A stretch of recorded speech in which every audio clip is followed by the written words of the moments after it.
Good day everyone, Trainer Maxim with you. Thank you very much for joining me for my podcast, episode 5. Today we're going to talk about the difference between the exercises and the conditioning drills, or just drills. There is a big difference between those two concepts.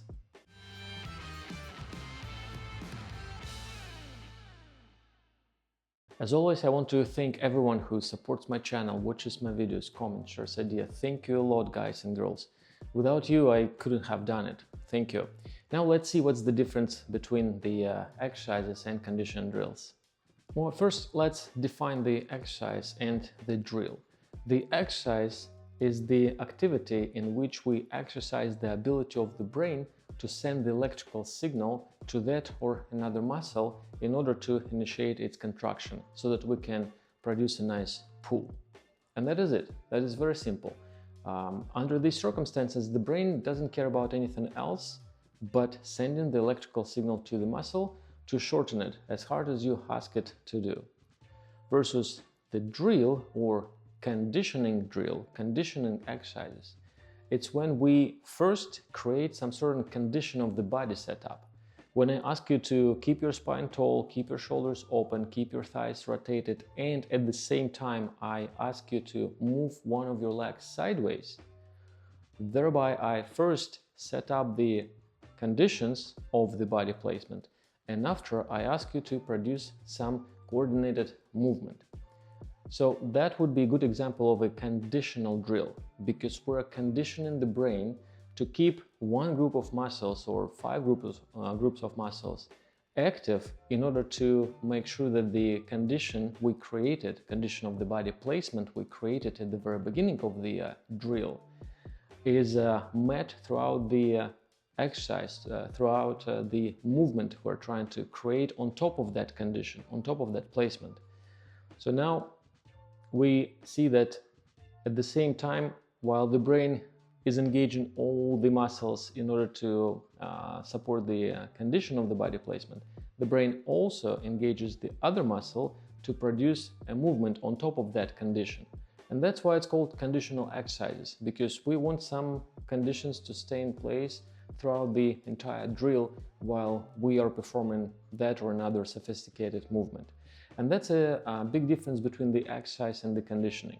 With the exercise concept, you just go to the gym, you sit in the machine, and you ask the brain for electrical activity for the biceps. That's it. It might be useful for the muscle hypertrophy or for recovery exercises, but we also need to keep in mind that while the brain activates that biceps, it's not tasked with integrating that activity into any other pattern of movements. We're not coordinating the work of the biceps with the work of the spinal column or with the work of the core muscles or anything else. We simply ask the brain to activate the biceps. Good, bad, for different reasons, it might work quite nicely. But when we perform the conditional drills, now we ask the brain to coordinate the muscle engagement nicely, to develop the good body awareness of how the body parts are moving, under what conditions they are during that or another stage of the movement, and etc. So now we're talking about the skill development, about the expanding our functionality, and that should be one of the primary goals of our fitness. We should aim to train the brain not only to engage the muscle, but to engage the muscle in coordinated fashion with the other muscle columns, such as spinal columns or the core, to maintain certain conditions throughout that or another element. Like for the handstands, while we're walking on the hands, we want to make sure that the spine stays tall, shoulders stay open, etc. And all that demand some certain activation from different muscle groups, and sometimes dozens of the muscle groups have to stay active throughout that or another drill. And that's why they call it a skill, because it's not easy. It's not just activation of one triceps or one biceps. Therefore, the conditioning drills are developed in order to learn more sophisticated movement, to develop more functionality of the body, more body awareness. And at the same time, we of course will be developing the strength of each muscle which is involved into that activity of coordination. So we can develop organically dozens of muscles while performing one drill. And for that reason, when I do my videos, I'm guilty of talking a lot, because I want to make sure that before you do the drills I show in my videos, I, in your head, created certain conditions of your body placement to make sure that while you're doing the push-ups, you're activating your spinal column, your core in a certain way, your thighs, and etc. And to do so, I have first to explain the idea, to set up your vision properly, so that you have proper perception of the movement, proper perception of the body alignment, so that you can task your brain with coordination of certain muscles to make sure that that body setup is correct and held at all time while you're moving that or another body part on top of that body setup. That's why all the drills in gymnastics are done first with thorough explanation, thorough understanding of what we're trying to achieve, how, and etc. And maybe occasionally we go and condition, or not condition, we exercise the muscles separately to make sure that all the soldiers are ready when we need them for the parade, or all the orchestra players, participants are ready when it's the show time. So I advise you to combine those two activities and to make sure that you do some exercises for biceps, triceps, lats, etc., so that your brain knows how to engage it, so that your brain knows how to say all those letters, all those words. And after you task the brain with creating some sentences using those words, some highly coordinated movements when you need to move your arm under certain conditions of your spinal muscles aligning your spine, or the torso muscles making sure that your hips are stable, etc. So there must be a very fine balance between the exercises and the conditioning drills. Often on the internet I see that we say that we're doing a lot of conditioning by doing hundreds of crunches, well, those are just exercises. We're not conditioning anything, we're just exercising the muscles and driving that muscle into the energy depletion state in hope to push its capacity a little bit more. And that is absolutely great, that's legit. But it can be compared to playing piano. You just go to the class and you start hitting the piano keys separately as loudly as you can. Somebody might like that music, questionable music, and somebody might not like it.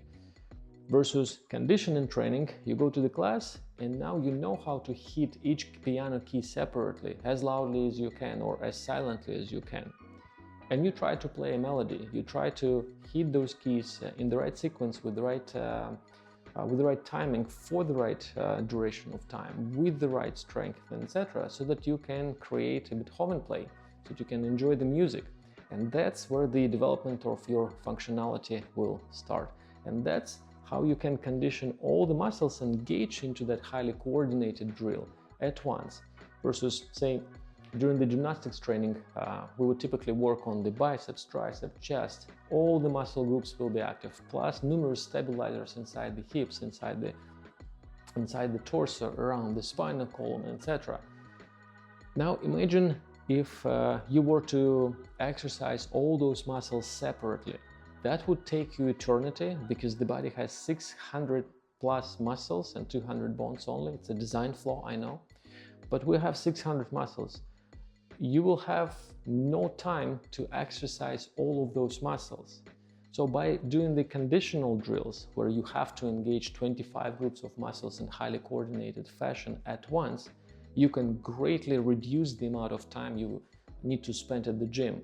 Because by doing one conditional drills, you will exercise 25 muscle groups, and each group might have 2-3 muscles. That's a lot of muscles within 10-5 seconds. It's a slightly different kind of approach. I'm sure you can find a space in your schedule for that kind of training, and also aim for the drills you kind of not good doing, because again, once the efficiency has settled, it means that you're very efficient and you're not spending a lot of energy, and there will be less learning. So always strive to build your functionality on the previous drills you learned. try to perform different conditional drills based on the previous conditional drills. So in a way, you will be adding conditions to your body to demand more muscle coordination from the brain. Instead of coordinating 5 muscles, which is a simple conditional drill, you might start coordinating 25, 55, 100 muscles as your progress goes. And this way, you will drive your metabolism through the roof. You will stay mobile, you will stay coordinated, balanced, and etc. So exercises, in short, this is just muscle contraction, the ability to contract the muscle, to shorten the muscle, period. Conditioning drills, it's the activity we perform under certain conditions of the body placement, whether it's simple condition or very elaborate condition, up to you. This is the main difference, and I would advocate that you find space in your training schedule for both of them, for some exercises and for the drills, in order to drive your functionality to the sky. And you will see, it will be much more fun as well. That training is actually a lot of fun when done properly. And I'm here to help you with this. I'm here to guide you with this training. So that is it for today, guys. I think you got a good idea about the difference between the exercises and conditioning drills. If not, comment, ask me a question. I'm also here. Thank you very much for your attention, and I will see you in my next video.